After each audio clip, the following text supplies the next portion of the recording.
নমস্কার বন্ধুরা, আশা করি ভালো আছো, সুস্থ আছো। আজকে চলে এসেছি আমলা ক্যান্ডি রেসিপি নিয়ে। রোদে শুকোনোর ঝামেলা ছাড়াই সুপার হেলদি, সুপার টেস্টি, টক মিষ্টি আমলা ক্যান্ডি বানিয়ে নিতে পারবে।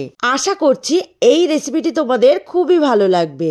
আমি এখানে 750 গ্রাম আমলকি নিয়েছি।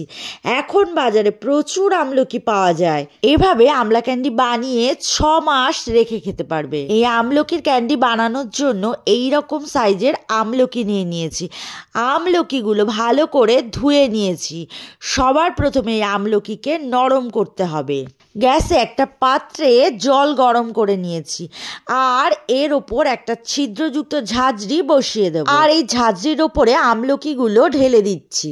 এভাবে স্টিমে রাখলে খুব তাড়াতাড়ি সিদ্ধ হয়ে যাবে আর আমলকির পুষ্টিগুণও বজায় থাকবে। ঢাকনা দিয়ে মিডিয়াম ফ্লেমে 10 থেকে 12 মিনিট ভাপে রাখবো, তাহলে আমলকি একেবারে সিদ্ধ হয়ে যাবে। 10 মিনিট পর ঢাকনা তুলে নিলাম। আমলকি সিদ্ধ হয়ে গেছে। যেহেতু গরম তাই ছুরির সাহায্যে দানাটা ছাড়িয়ে নিচ্ছি।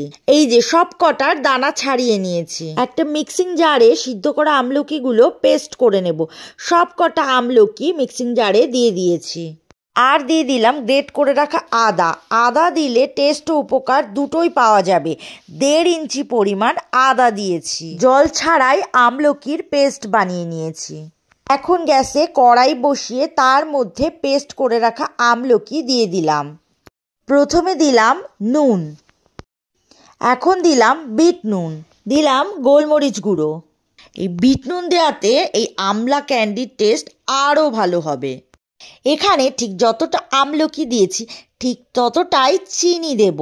চিনিটা আমি গুঁড়ো করে নিয়েছি। 750 গ্রাম চিনি দিয়েছি এখানে। চিনিটা ঢেলে দেওয়ার পর গ্যাসের ফ্লেমটা মিডিয়াম রেখে অনবরত নাড়তে থাকবো। যতক্ষণ না পর্যন্ত এই টেক্সচার গাঢ় হবে। এভাবে আমলা ক্যান্ডি বানালে একেবারে জেলির মতো হবে। আর এই জেলির মতো দেখতে তো হবেই, আর খেতেও দারুণ লাগবে। বাচ্চা থেকে বড় সবার ভালো লাগবে। এখানে চিনির বদলে মিষ্টিও ব্যবহার করতে পারো, আবার গুড়ও ব্যবহার করতে পারো, তবে চিনির স্বাদটাই বেশি ভালো হবে। এখানে আমলকি ততক্ষণ পর্যন্তই জাল করতে হবে যতক্ষণ না পর্যন্ত ঘন হয়ে আসবে টেক্সচার।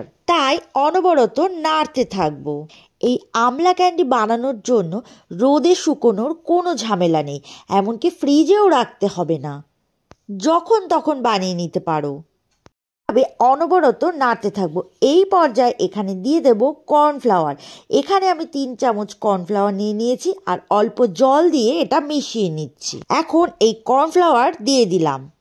এবার ভালো করে নাড়তে থাকবো।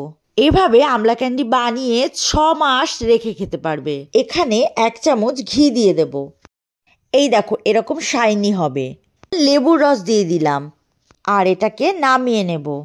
এখন একটা স্টিলের টিফিন বক্স নিয়েছি, তার মধ্যে সাদা কাগজ দিয়ে দিচ্ছি আর তার উপরে ঘি দিয়ে দিলাম। ঘিটা হাত দিয়ে মিশিয়ে নিচ্ছি সব জায়গায়।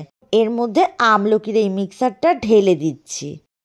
এভাবে ট্যাপ করে ছড়িয়ে নিচ্ছি। আর এই বাকি আমলকির মিক্সারের মধ্যে লাল ফুড কালার দিয়ে দিলাম। ভালো করে মিশিয়ে নিচ্ছি। একটা থালায় কাগজ দিয়ে দিলাম আর এই কাগজের ওপরে ঘি মেখে নিচ্ছি। আর এর মধ্যে আমলকির এই লাল মিক্সারটা ঢেলে দিচ্ছি। ওপরটা সমান করে দিলাম। এখন এগুলো 40 মিনিট রেখে দেব। 40 মিনিটে একদম জমে যাবে।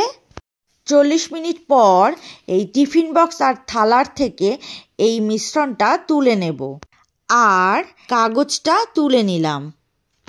দুটো থেকে কাগজটা ছাড়িয়ে নিচ্ছি। এখন ছুরিতে একটু কর্নফ্লাওয়ার মিশিয়ে নিচ্ছি, তাতে করে কাটতে সুবিধা হবে। এইভাবে কেটে নিই। চোখের দৃষ্টি বাড়াতে, চুল পড়া থেকে বাঁচতে, হজম শক্তি বৃদ্ধি করতে এই আমলা ক্যান্ডি খেতে পারো। একই পদ্ধতিতে লালটাও কেটে নিচ্ছি। এখন এর মধ্যে দিয়ে দিচ্ছি চিনি গুঁড়ো আর আমচুর পাউডার। ব্যাস, একেবারে রেডি আমলা ক্যান্ডি। এগুলো ভালো করে মিশিয়ে নিচ্ছি।